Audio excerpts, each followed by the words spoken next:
What's up, fellas? You guys ever have things you like, and you got the itch. You got to scratch it. You got to talk about that thing you like. We all get it. We all love to talk about the things we love. And so today, here is my creative outlet for that. Got this cheese stick right here for the ride.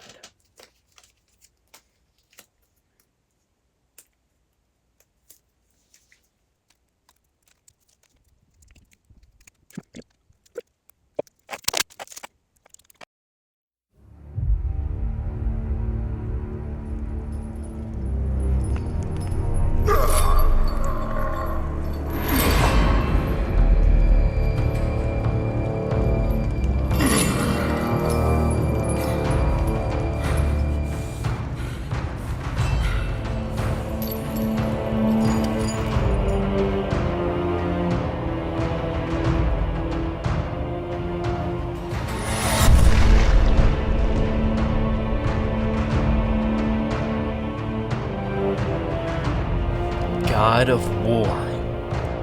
We all love it. The settings, the boss fights, the stories, the gods, the elves, the wars. And to me, it is the greatest video game series of all time.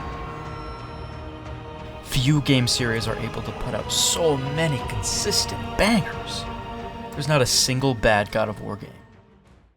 And we're not talking about you, Betrayal.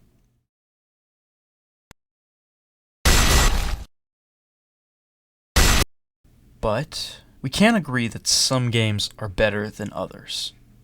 And that's where God of War Ascension tends to fall to the underworld. But today, I'm here to help it climb out, Kratos style. Released in 2013, God of War Ascension is the 7th installment of the God of War series. And this is what many people claim to be the reason that it is so widely disliked. The series was getting fatigued. And this is what I like to call post-endgame syndrome, where we've already seen such a high that there just really isn't much left you want to see. Meaning the popularity dies way down. There's only so much you could do in the same setting with the same gameplay. It just can't keep going forever. And that reason does kind of make sense.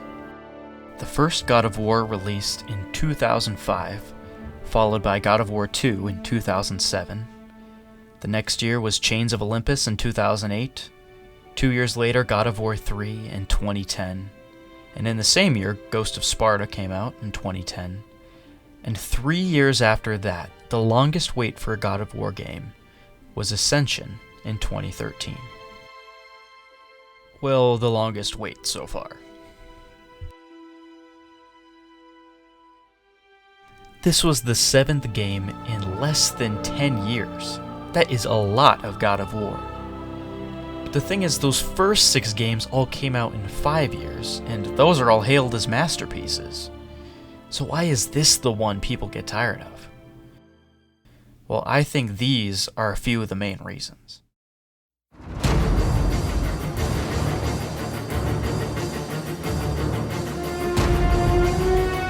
Trial of Archimedes sucks. It was like God of War 3, but I was Helios.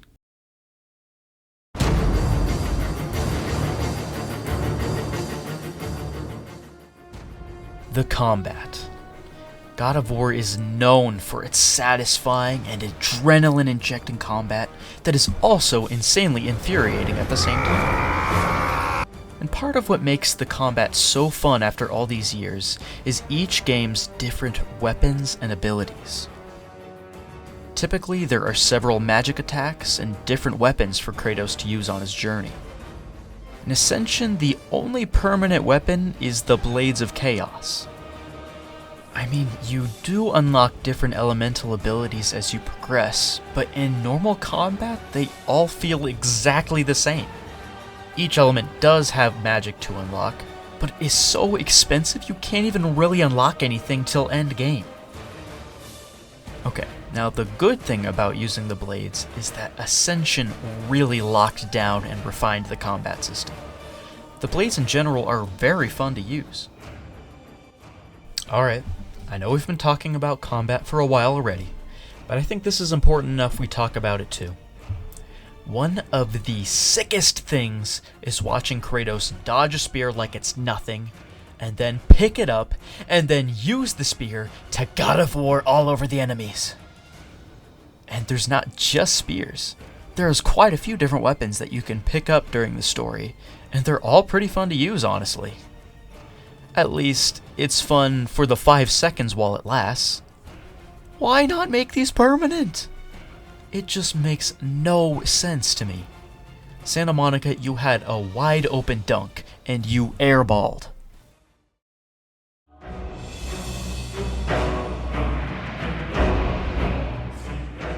The story.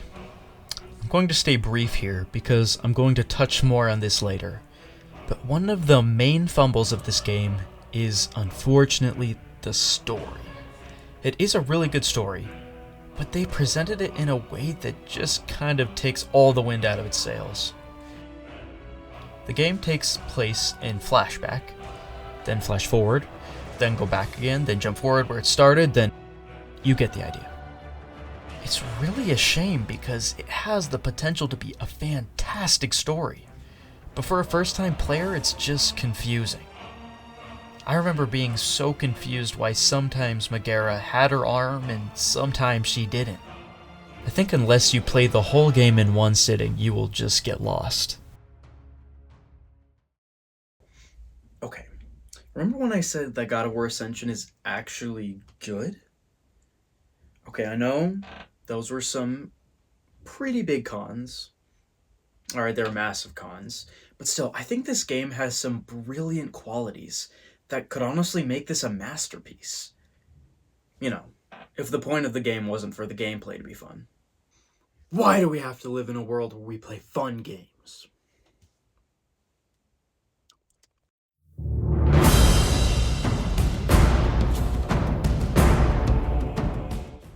The graphics are fantastic for a PS3 game.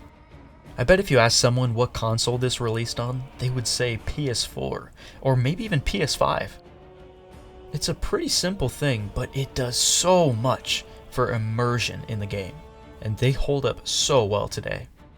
The first time I played Ascension, I was playing the games in chronological order, and going from the Ascension graphics to the Chains of Olympus graphics was an ungodly downgrade.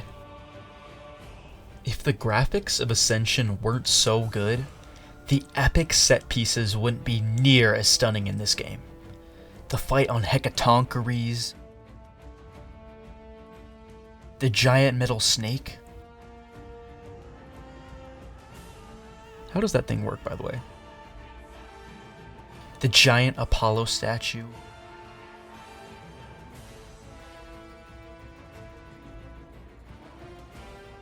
In the final battle against Charybdis. These are some of the coolest looking scenes and boss fights in the entire series.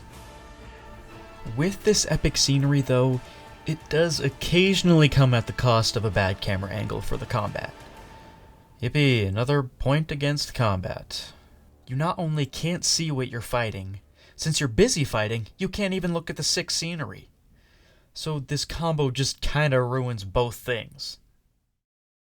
Although the combat is kind of lackluster, the puzzles are pretty unique and fun to figure out.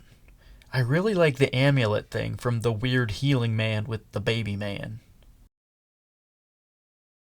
Since I'm talking about the puzzles, I'll just bring up that since this is the newest game of the Greek saga, there are just so many quality of life improvements that just make this so much more fun to play than some of the earlier ones.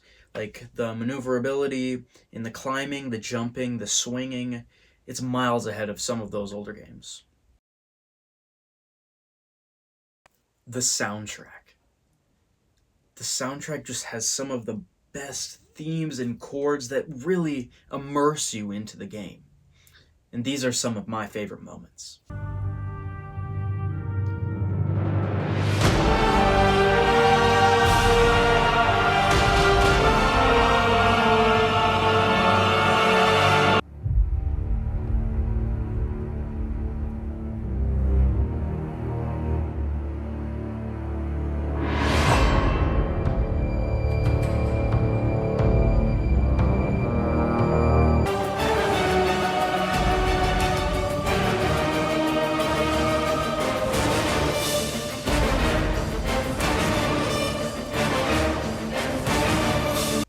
think that this is easily the best soundtrack in the Greek saga. So how does it compare with Bear McCreary's soundtracks? It's not as good. The art style. This is probably my favorite part about God of War Ascension out of everything. The art direction is just gorgeous. The inky amber animation is so engaging, and I love every second it appears.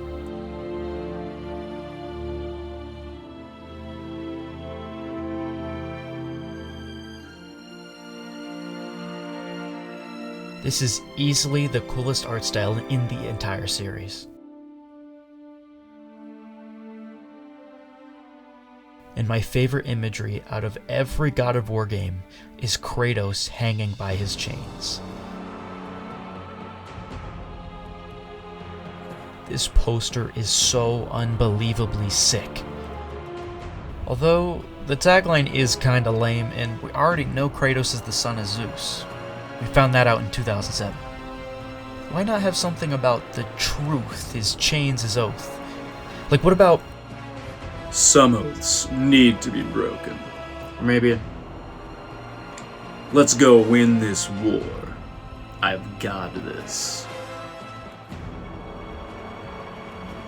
I can't praise this aspect of the game enough.